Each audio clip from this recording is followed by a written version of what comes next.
Where does the World Bank stand when it comes to CMEPA?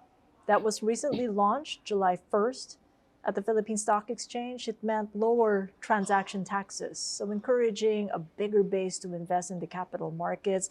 But on the other hand, as taxes were lowered there was an increase in tax for time deposits. Right.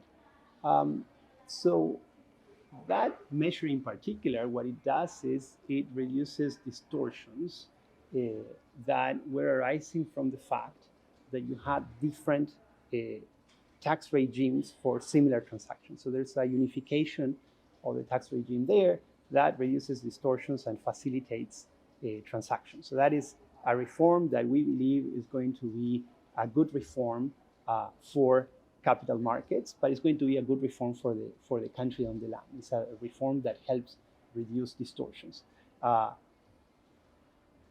One of the other side of the coin of reducing distortions is that there are some transactions that were not taxed that are going to be taxed. There were some transactions that were taxed at higher levels that are going to be taxed at lower levels, and vice versa.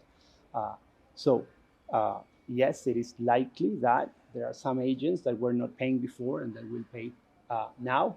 But overall, in aggregate, what we expect is that this is a reform that will help reduce distortions and improve the way in which capital markets work. But you talk to the ordinary depositor out there.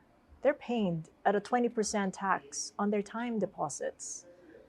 How then does somebody come to them to say it's good for growth, but it's going to be a pain in the way that you save and probably invest your money?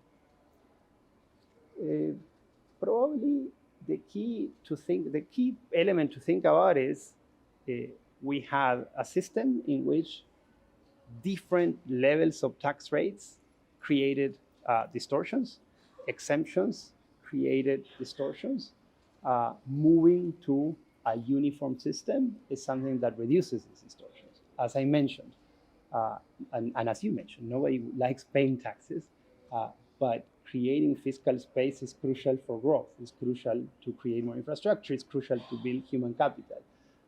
So the fact that we get to collect more is something that, of course, those that are paying may not like that, but it's something that is necessary in a society to collect taxes, and someone needs to pay for those taxes. I think the key point here is distortions are being reduced, and this is something that is going to help growth down the road.